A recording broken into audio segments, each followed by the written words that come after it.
Hai murid-murid, nama budaya. Nah, kembali lagi bersama Miss di video pembelajaran kelas 6.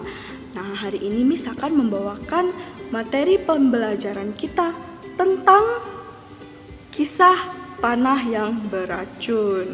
Nah, mau tahu ceritanya? Kalau mau tahu, disimak ya video berikutnya, oke? Kisah panah beracun. Nah, murid-murid, untuk melanjutkan pembelajaran kita yang minggu lalu, Miss ingin menceritakan sebuah kisah tentang panah yang beracun. Nah, suatu hari ada seseorang yang terkena panah yang beracun. Kemudian, datanglah teman-temannya ingin menolong. "Tenang kawan, kami akan langsung mencabut anak panahnya. Kamu jangan bergerak," kata temannya.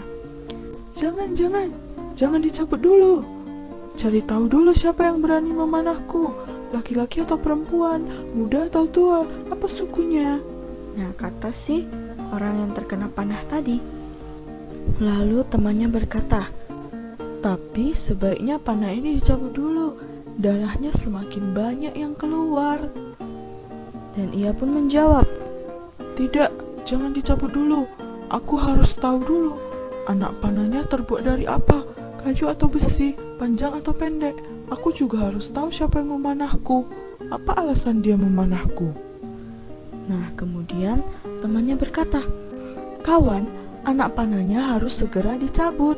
Kalau tidak, racunnya akan menyebar dan kamu tidak tertolong lagi." "Tidak, jangan coba-coba kalian cabut sebelum aku tahu bagaimana."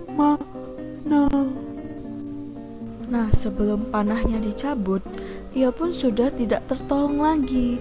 Dia tidak sempat menyelesaikan kalimatnya karena ia terlanjur sudah mati, racunnya sudah menyebar. Nah, jadi kira-kira menurut murid-murid, apa pendapat kamu setelah mendengarkan cerita tersebut? Nah, kamu pasti berpikir, orang itu sangat bodoh kan? Kenapa tidak dicabut dulu, ya kan? Nah, jadi si anak yang terkena panah ini sungguhnya sangatlah tidak bijaksana. Ia tidak tahu mana yang harus dilakukan lebih dulu dan mana yang tidak perlu. Dia tidak bisa membedakannya. Nah, perumpamaan tersebut adalah cerita dari Buddha yang menggambarkan betapa bodohnya seseorang selalu mempertanyakan serta mempermasalahkan hal-hal yang tidak perlu. Padahal ada hal yang lebih perlu yang harus dilakukan. Nah, jadi murid-murid, ini sama seperti cerita pada zaman Buddha dulu. Buddha menggunakan cerita ini sebagai sebuah perumpamaan tentang seseorang yang begitu bodoh, yang selalu mempertanyakan hal-hal yang tidak perlu. Nah, mau tahu ceritanya? Jadi begini dahulu, ada seseorang bernama Malun Kiaputa. Nah, Malun Kiaputa ini datang dan bertanya kepada Buddha dengan pertanyaan-pertanyaan yang tidak bermanfaat. Nah, Buddha tidak menjawab. Buddha sama sekali tidak menjawab. Tapi bukan berarti Buddha sombong atau tidak tahu.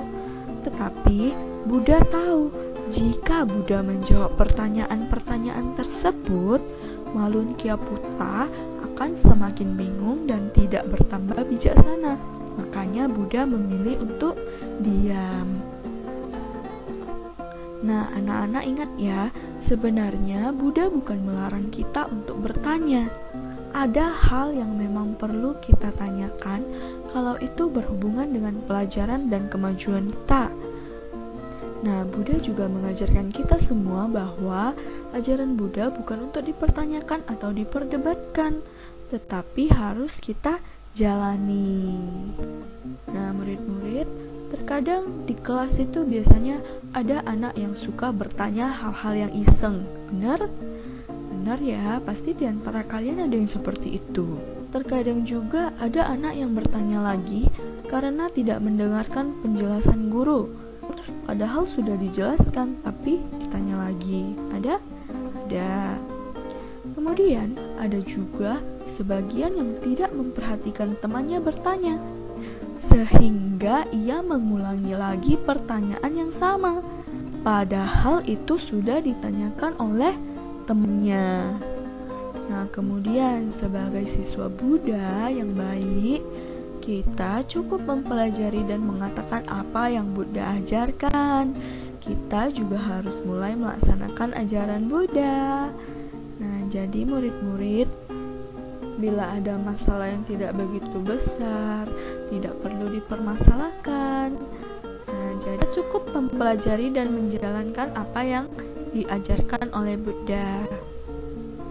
Nah, murid-murid, kadang kita sering mempermasalahkan hal-hal kecil dengan teman atau keluarga kita, yang akhirnya membuat kita menjadi bermusuhan. Padahal yang didebatkan itu sebenarnya tidak penting. Nah, kadang orang berdebat hanya untuk menang sendiri saja, bukan untuk memahami sesuatu yang lebih baik. Benar? Jadi, daripada kita mendebatkan hal-hal yang tidak bermanfaat, lebih baik kita hidup bersama dengan damai dan bahagia. Setuju murid-murid? Nah, jadi itu tadi adalah pembahasan kita hari ini. Nah, kita berjumpa lagi di pembelajaran selanjutnya ya. Oke, see you. Namo Buddhaya.